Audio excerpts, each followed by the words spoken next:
So welcome again, everybody. Welcome to Rockland Centers for Spiritual Living. Once again, I am revmelissa, the spiritual director and senior minister here. And I just want to acknowledge Miss Sally, who is Ira's mother. Happy Mother's Day to you, Miss Sally, and happy Mother's Day to all of our members here who are mothers and members, non-members who are mothers. Happy Mother's Day.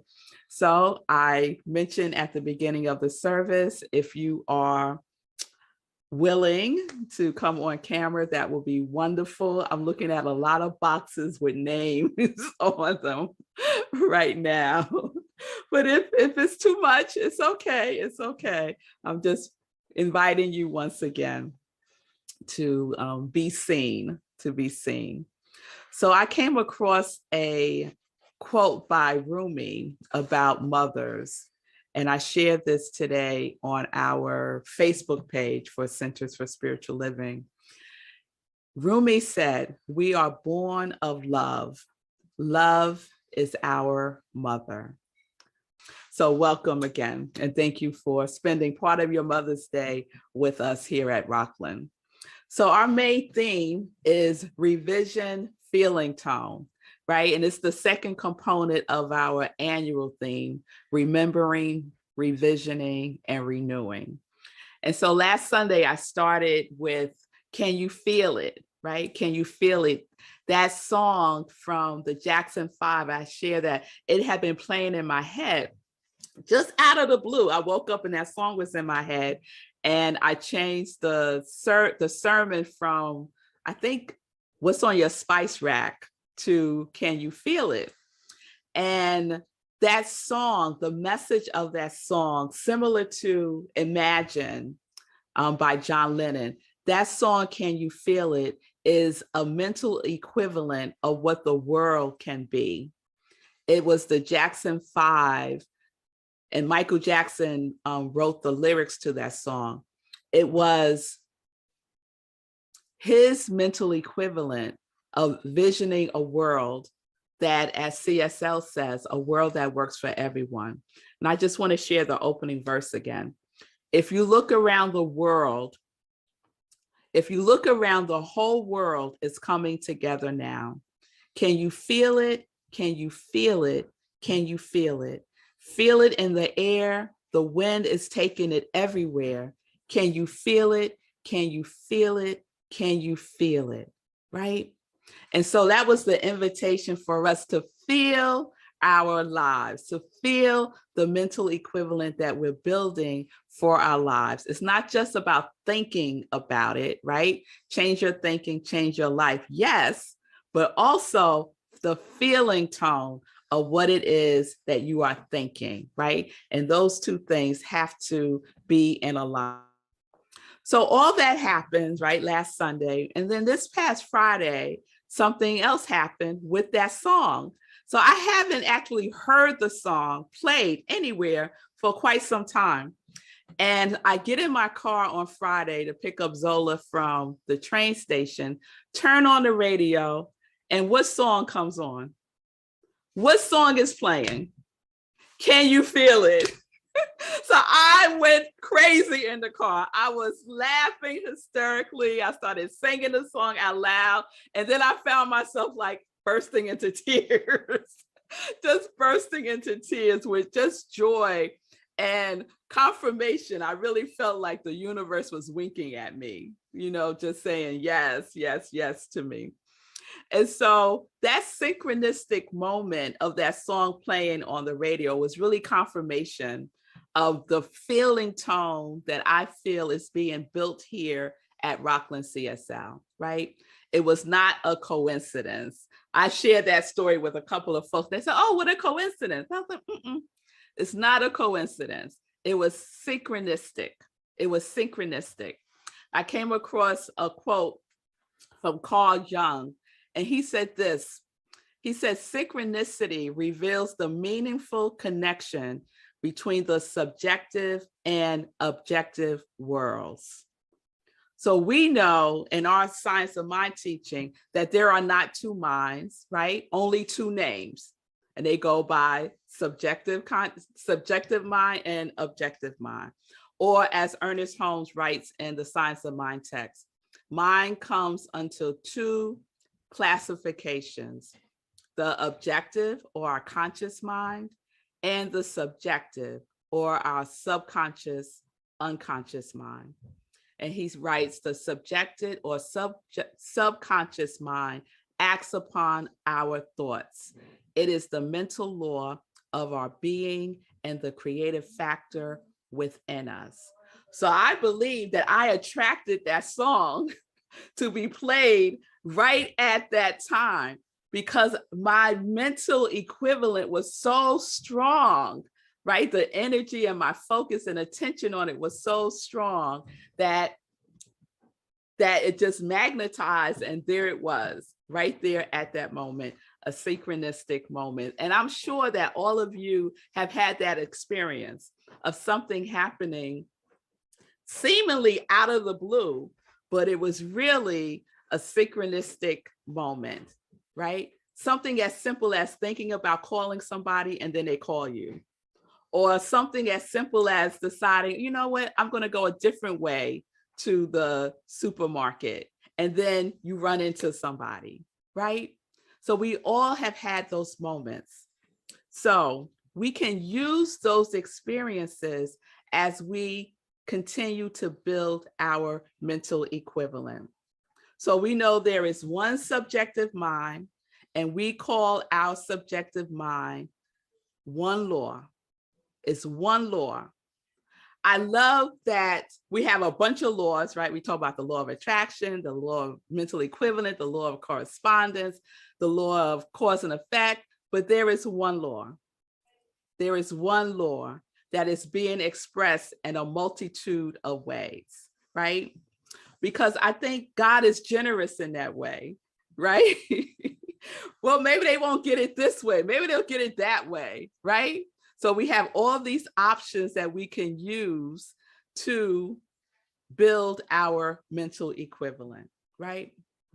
So when we build our mental equivalent, we're building it into something, right? We are making use of it with a capital I-T, and we're drawing it into us, right? We're making that connection. So what I know is it's impossible to think one thing and produce another thing. Impossible.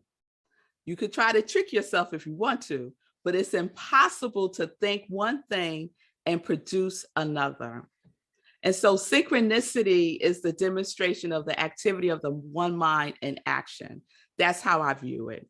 So we are consistently drawing from life what we think into it, either constructively or destructively. We build a mental equivalent by what we are thinking into the law, and we also build a mental equivalent by what we are feeling into the law. So remember, it's impossible to think one thing and produce another. So when I say, can you feel it? Can you feel it? Can you feel it? All right. So I hope you're doing okay with the feeling it. Don't lose the feeling. Don't lose the feeling, because when we feel it, things happen, things start to move. But what happens, right? Sometimes we stop feeling it when something doesn't go right. Sometimes we don't feel it if we can't see it right before us. Sometimes we don't feel it if everybody else isn't feeling it, right? So we have to remember our feeling tone is so critical. And the reason why I'm spending this much time recapping this again, because I really want to stress how important the feeling tone is, right? Okay, so let's get to today's message. Can you keep a secret? Can you keep a secret? How many of you say yes? Just raise your hands, or, oh, okay, all right. I think I'm a great secret keeper. Did someone say no? I think I'm a great secret keeper. I'm thinking about a family member who is not a great secret keeper. So if you ever want anything to be known, you tell this one particular family member and everybody will know what the secret is. So I know you probably thought, given the title of the talk today is Can You Keep a Secret, that I was going to focus a lot on the elements of secret, right? Yes, no? Yes, okay, all right. Nope. I want us to just spend a little time on this one particular word, keep. Keep. So this is the definition of keep. We think we know the definition of words too, but I just want to ground us in the definition. Keep as a verb, to hold as one's own, to retain in one's power or possession, not to lose or part with, to keep anything in the memory, mind, or heart, to have in custody for security or preservation. And the origins of the word keep is to observe, heed, watch, take, or my favorite, to stare, to stare. So to keep is to hold as one's own. So the secret that you are keeping is what you are holding as your own. So in order to keep it, you must retain it in your power and not lose or part with it, right? You don't part with it in your memory, in your mind, or in your heart. You must retain it in order to build your mental equivalent. So we're going to start staring at our mental equivalent. This is how we're going to keep it, right? Because we are the custodians of building our mental equivalent, not just for Rockland CSL, but also in our individual lives, right? Some of us don't want to look at our lives, but we need to stare. We need to stare and take possession of it, right? As we build our mental equivalent. So we're keeping it in our memory. And what's our memory? Where is our memory resting? Our memory is the seat of the subjective mind. The subjective mind is the seat of memory, right? That is where memory is, our subjective mind, and our subconscious mind is where our memory resides, right? So we are keeping it in our memory, and we don't have to do anything about that. It's there, right? It is there. We're keeping it in our mind, and we know already that when we talk about mind, we're talking about one mind, the subjective and the objective mind, the conscious and the subconscious mind that is co-creating with the universal mind, yes? And we're keeping it in our heart. Our heart is the representation of the feeling tone. Our heart is the representation of can you feel it? Yes? So you have the custodian and you have the custody and you have the preservation, right? This is our responsibility in building our mental equivalent. And this is the secret that we are keeping. That is the secret that we are keeping, right? Emmett Fox writes in the book, The Mental Equivalent, and The Mental Equivalent is our companion book this month. He writes, you already have a mental equivalent for everything that is in your life today. And you must destroy the patterns for the things you do not want, and then they will disappear. You must build a new pattern or mental equivalent for the things you want, and then they will come into your life. So how do you keep it? How do you keep this secret, this mental equivalent that you are building? How do you do that, right?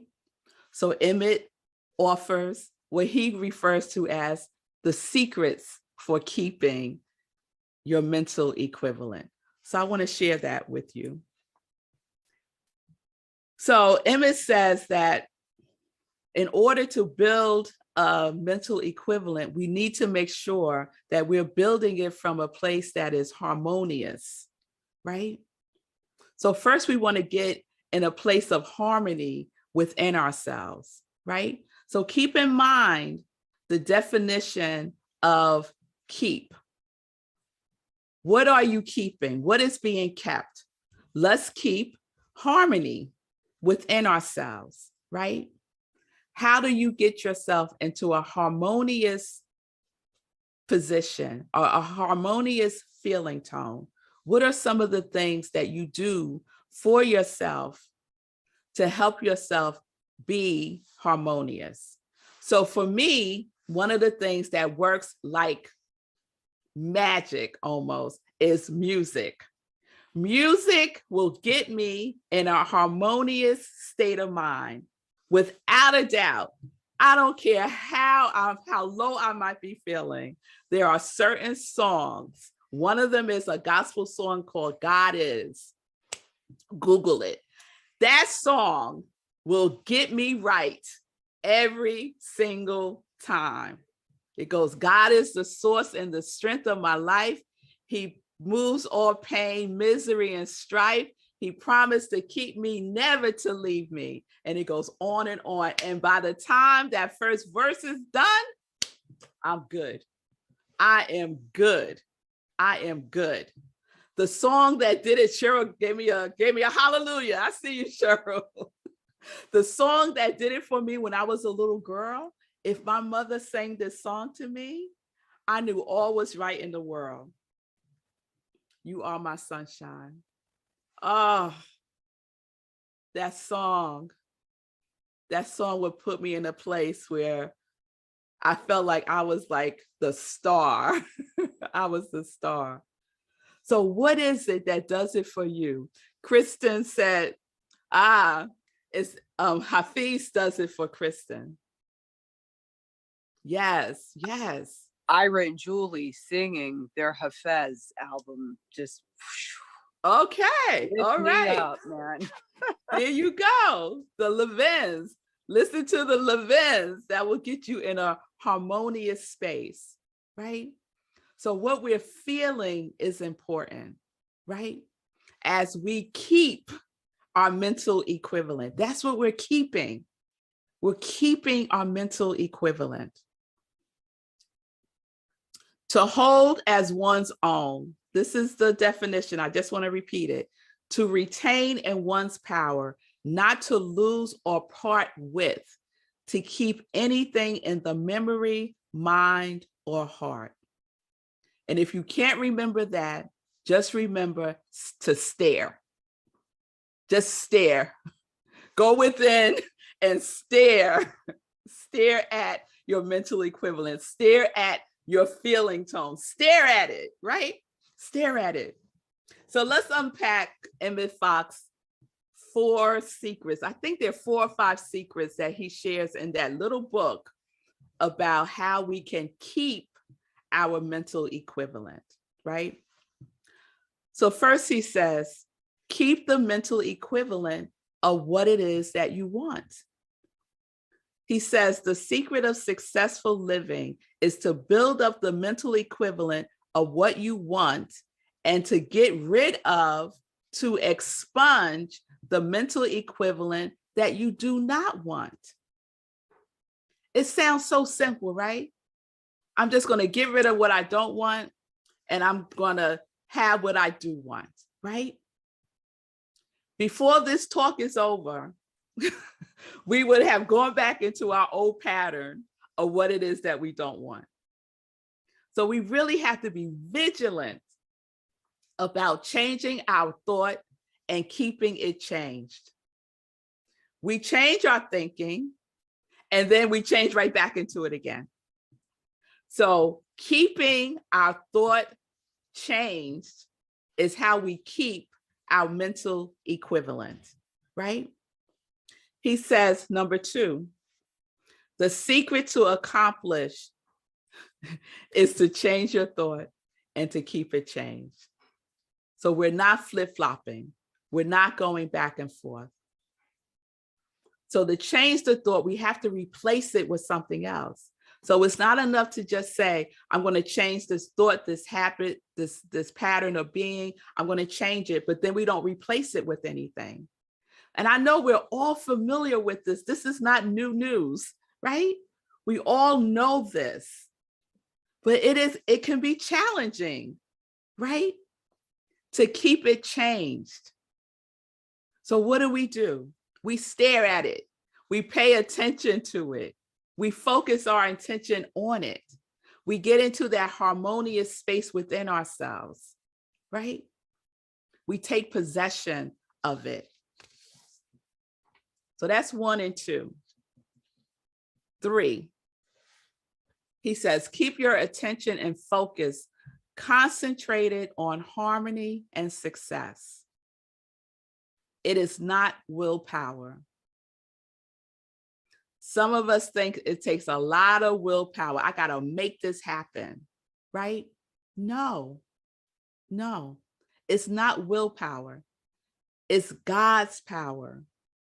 Let will off the hook. It's not will's power, it's God's power. We are using God's power. There is a force for good in the universe, and we can use it. We don't have to create it. We don't have to make it. We just need to use it. Yes? So don't be tense. Don't tense up about it, right?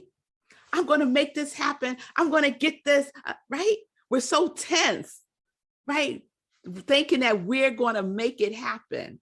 But when you are tense, you're always looking from the outside in. It takes us off of our focus, actually, right?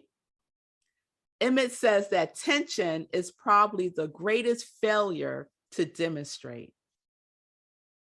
So the mind always works ineffectively when we are tense. And this is probably one of the things that I love about transcendental meditation. I shared that I've been practicing TM since the beginning of the year, and it has totally transformed my meditation practice, totally transformed it like nothing else has ever transformed for me in practicing different forms of meditation. And one of the things that one of the instructions is sit comfortably, connect, close your eyes, wait a minute, and just be easy and effortlessly. Just be easy and effortlessly, right? And that's how we can be with building our mental equivalent. Not tense, but let's be easy about it, right? Let's sit for a minute before we spring into action, right? With that hyped up energy. So speaking of action, that's the 4th secret in keeping your mental equivalent. Emmett Fox writes, keep true action. And I spoke about this a little bit last Sunday. He writes, believe what you are thinking, and to prove that you believe it, you must act the part.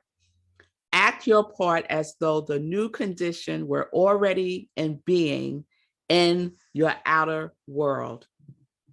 This is not faking it until you make it. So fake it till you make it is one of those terms that always rubs me the wrong way. I never liked it, and I could never articulate why. And so now I can, because we're not faking it. We're believing it, right? We're acting as if. It doesn't say, it is done unto you as you fake believe. No, no. It is done unto you as you believe. And even before that, I talked about this weekend in SIP. Even before it is done unto you as you believe, there's one word that people leave out of that verse from the Bible consistently. The first word is go.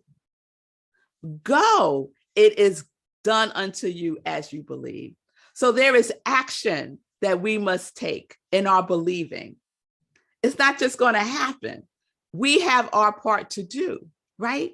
So we are keeping true action, true action. And this is what Emmett says about true action. He says, true activity is always from the inward out. And that false activity is to work from without in. So if you're working from within out, your work is alive and it will be productive. But if you're working from the outside in, your work is dead and it will have a bad effect on you, right? So we could be very busy in our lives, right? Busy, busy, busy, busy, busy, but not really getting done what we need to get done that's in alignment with our mental equivalent, right? So I shared last week also about my experience of false activity, right? I found myself in false activity when I accepted this very high position, paying a whole bunch of money, and was miserable, was absolutely miserable, right? And that was because it wasn't harmonious for me. It just was not harmonious for me. And I was tense about it. I was trying to make it work, right? And after 3 long weeks, I said, no, no, no. I choose my mental equivalent. I'm keeping my mental equivalent of working with and as joy, right? So we also need to know what we are willing to say no to in order to keep our mental equivalent. We have to demonstrate discernment about keeping our mental equivalent. Yes? I often ask myself, is what I'm about to say yes to alive for me or dead for me? I check in with myself. Does this feel harmonious or inharmonious, right? Is this something that I'm engaging in from within first or from without? And then I stare at it. I stare at it. And then I make a decision, right? Because being busy doesn't necessarily mean that we're keeping our mental equivalent. And this has been said in so many ways, and I found a couple that I want to share. Socrates said, beware the busyness of a barren life. Beware the busyness of a barren life. So are you busy and your life is barren? If it is, you may not be keeping your mental equivalent, right? Ernest Holmes put it this way: the doorway to the absolute stands open at the center of our intuitive perception, right? So our intuition is always guiding us, right? Our intuition keeps, I like to think of my intuition as keeping the high watch of my mental equivalent, right? And it will start speaking to me. Oh, Melissa, come back, love. Come back. Where you going, girl? Come here. Sit down for a minute. Look at this, right? Or I'll have a dream. right? So there's a doorway to the absolute. And what is the absolute? God, universe, source, life itself, right? It's always open at the center of our intuition, right? Because what? Intuition is God as man, God as woman, God as us. That is intuition. So let's pay attention to that. Emmett Fox puts it this way: the door of the soul opens inward. So we have to go within. Check with our soul, check with our source. It opens inward. And Lao Tzu says it like this in the Tao Te Ching: within, this is where the world's treasure has always been. Within. Yes. Within, this is where the world's treasure has always been. Not without, within. So let's go there. Let's keep it there. Let's keep it within, right? Because we don't want a barren life, right? Does anyone have a mental equivalent of a barren life? I don't think so. We want a vibrant life. We want to live fully alive, right? We're not living half alive. We're living fully alive. Yes, we are.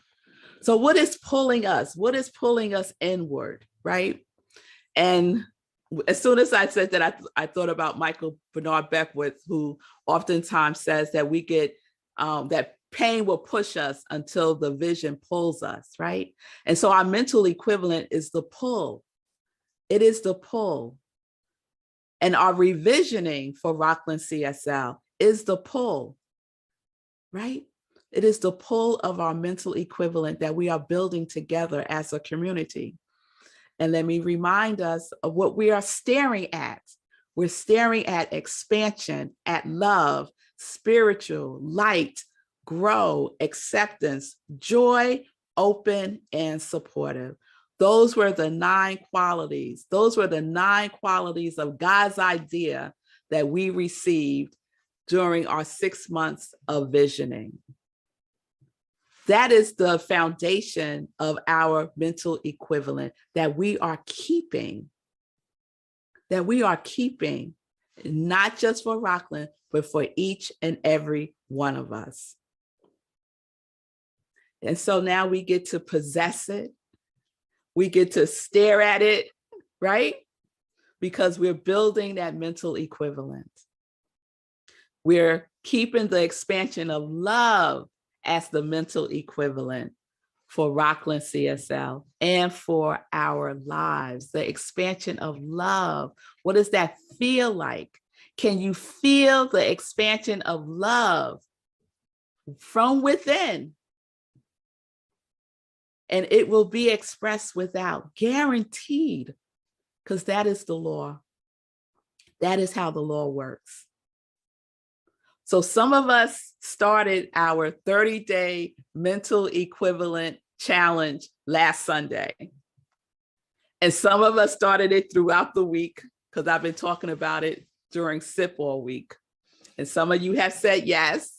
Some of you have said, I don't know. Some of you have said nothing. So it's time. It's time to make a decision about keeping your mental equivalent, right? The thing that you want to see grow from within outward, right? So let me remind you of what the 30-day mental equivalent challenge is.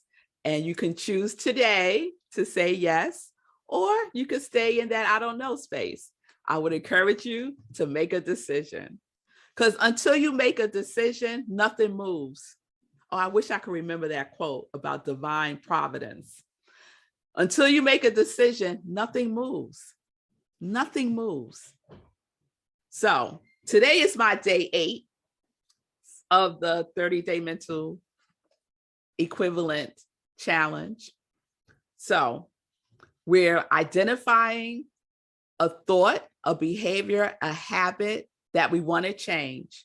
And we're replacing it with what it is that we believe with what we want to have, right? And believing you can have it is critical.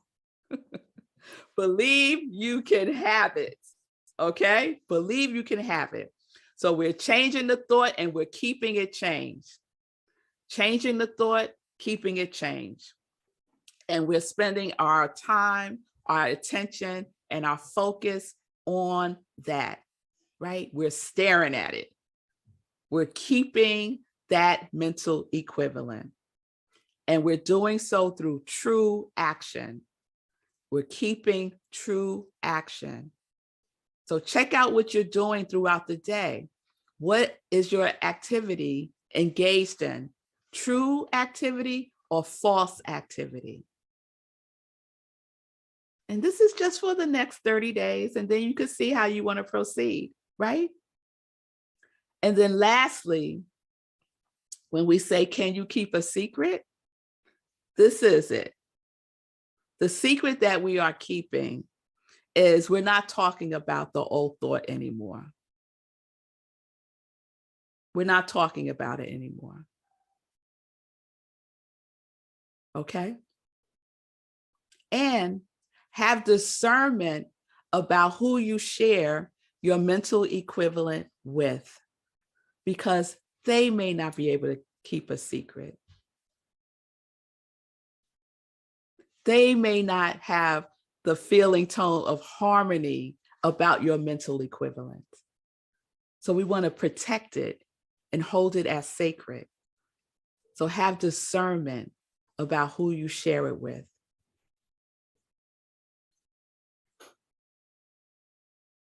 And so there we have it. Keep the mental equivalent that you want. Keep your thought changed. Don't go back. Keep your attention and focus concentrated on harmony and success. Keep true action and keep it to yourself. All right. All right. And if you want to do the 30-day mental equivalent challenge, you can put it in the comments. And this is what we're doing every day. This is our practice every day to build our mental equivalent. So for our spiritual mind treatment, I wanted to do something in honor of Mother's Day. And I found a beautiful poem by Khalil Gibran, and you might be familiar with it. It's called Your Children. So I just invite you to go within. Close your eyes if you want to, and just listen to the words of this poem. And let's just take a breath together.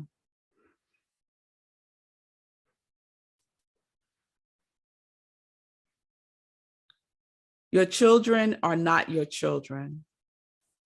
They are the sons and daughters of life longing for itself. They come through you, but not from you. And though they are with you, they do not belong to you. You may give them your love, but not your thoughts, for they have their own thoughts. You may house their bodies, but not their souls, for their souls dwell in the house of tomorrow, which you cannot visit, not even in your dreams. You may strive to be like them, but seek not to make them like you. For life goes not backwards, nor tarries with yesterday. You are the bows from which your children, as living arrows, are sent forth. The archer sees the mark upon the path of the infinite, and he bends you with his might, that his arrow might go swift and far. Let your bendings in the archer's hand be for happiness. For even as he loves the arrow that flies, so does he love the bow that is stable. And so it is. Amen.